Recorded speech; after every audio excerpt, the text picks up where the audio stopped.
હર્નિટ અને JW unit 5. બીજી method છે કોણીય વેગ અને પ્રવેગ. આપણે આગળ બે નોંધ કરી. એમાં પહેલી નોંધની અંદર ચાક ગતિની વ્યાખ્યા કરી અને બીજી નોંધ છે એમાં બે શબ્દ નવા આવ્યા હતા, કોણીય સ્થાન અને કોણીય સ્થાનાંતર. હવે એના ઉપરથી ત્રીજી નોંધ આવે છે કોણીય વેગ.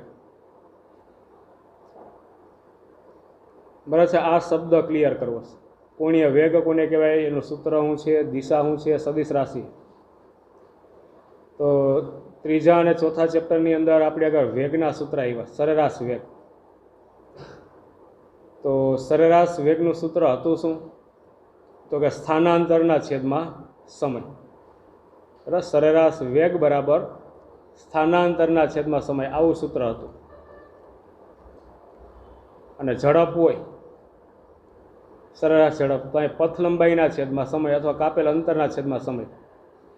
મારે અહીંયા ટૂંકમાં વેગ નહીં, કયો વેગ છે, કોણીય વેગ લેવાનો છે. સરેરાશ કોણીય વેગ, સરેરાશ વેગની જગ્યાએ તો અહીં સ્થાનાંતર ના આવે, પણ કયું સ્થાનાંતર થઈ જાય, કોણીય સ્થાનાંતર થઈ જાય. તો કોણીય વેગનું જો તમારે સૂત્ર જોતું હોય તો શબ્દના સ્વરૂપમાં સૂત્ર આવું થાય કે કોણીય વેગ બરાબર આવશે કોણીય સ્થાનાંતર અને છેદમાં સમયગાળો. અને સરેરાશ કોણીય વેગો. હવે કોણીય વેગ જો સંજ્ઞામાં જોતું તો કોણીય વેગ છે ઓમેગા વડે દર્શાવે છે, ડબલ્યુ નથી. બરાબર, ડબલ્યુ શબ્દ ન કહેતા, 5 વાર આવી જાય નહીં. ઓમેગા છે ડબલ્યુ જેવું જ, આ પાખ્યું આમ છે. બરાબર, અને વાંચવામાં આવશે ઓમેગા. સરેરાશ, તો સરેરાશની નિશાની.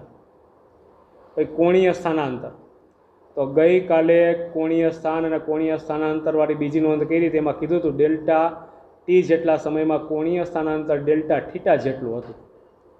તો કોણીય સ્થાનાંતર મારે લખવું હોય તો ડેલ્ટા થીટા, અને એના માટેનો સમય કેટલો હતો, ડેલ્ટા ટી. બીજા નંબરની નોંધ ઉપરથી લખ્યું છે. એટલે સરેરાશ કોણીય વેગ શબ્દના સ્વરૂપમાં ઉપરનું સૂત્ર અને સંજ્ઞાના સ્વરૂપમાં નીચે લખેલું સૂત્ર. બીજું આના ઉપરથી સરેરાશ કોણીય વેગ આવ્યો તો બીજો કયો આવવો જોઈએ, તો કે તત્કાલીન કોણીય વેગ. આગળ એ બે આવતા, સરેરાશ વેગ અને તત્કાલીન વેગ. ભાઈ કોણીય વેગ આવશે, સરેરાશ કોણીય વેગ અને તત્કાલીન કોણીય વેગ. ફેરફાર કેટલો થાય, આ સમયગાળો અહીંયા છે એ કેવો લઈ લેવાનો તમારે, શૂન્યવત. બરાબર, ત્રીજા ચોથા ચેપ્ટરમાં મેં આ સમજાવ્યું છે શા માટે શૂન્યવત લેવું. સમયગાળો શૂન્યવત લઈ લો એટલે અહીંયા સરેરાશ કોણીય વેગ નહીં પણ ખાલી કોણીય વેગ મળશે. એટલે સરેરાશની નિશાન નીકળી જાય એટલે ઓમેગા.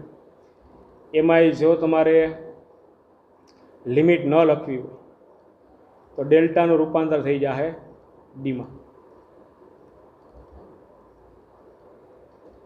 ત્રીજો શબ્દ એમાં આનો એકમ લખવો હોય, એકમ તો ઉપર ખૂણો છે, જો એમાં કોણીય સ્થાનાંતર છે ખૂણો, શેમાં આપશો એ રેડિયનમાં. છેદમાં સમય, સમય શેમાં હોય, સેકન્ડ.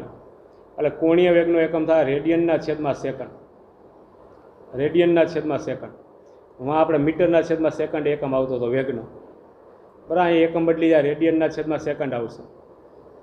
બીજોની દિશા જરૂર પડશે અમુક અમુક જગ્યા ઉપર, તો દિશા કઈ બાજુ લેવાની, તો કે ભ્રમણાક્ષની દિશામાં.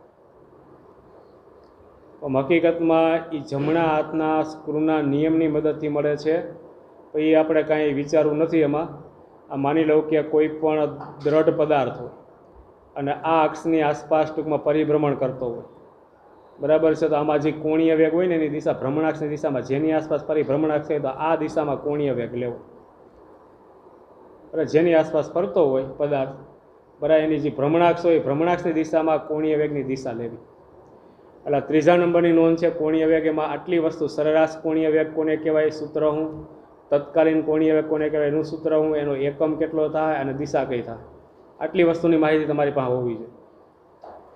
હવે ચોથા ક્રમની નોંધ છે એમાં જ, બરાબર, વેગ પછી શું આવશે, પ્રવેગ.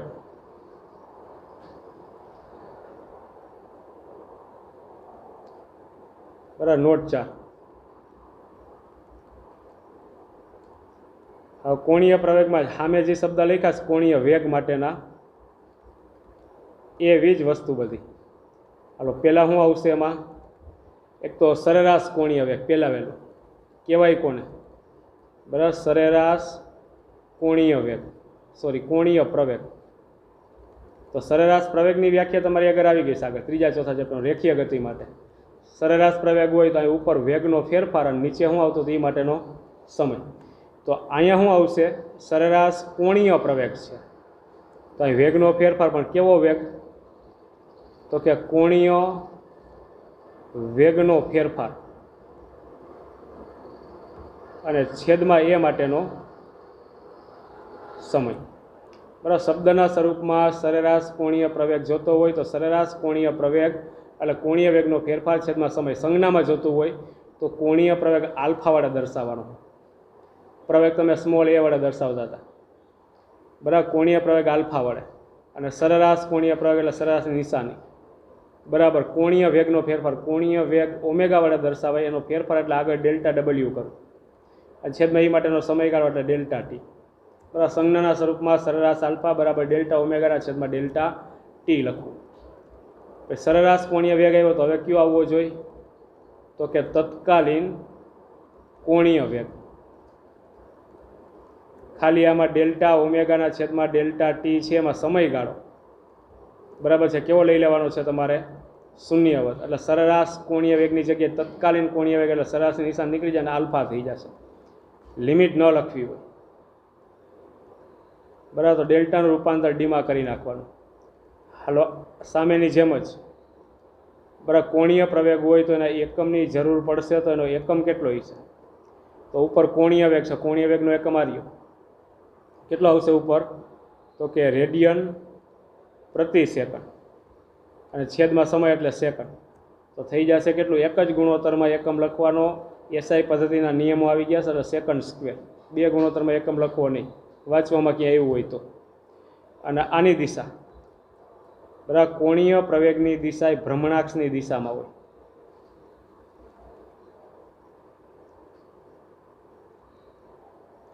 બરાબર, બેની દિશા હરખી.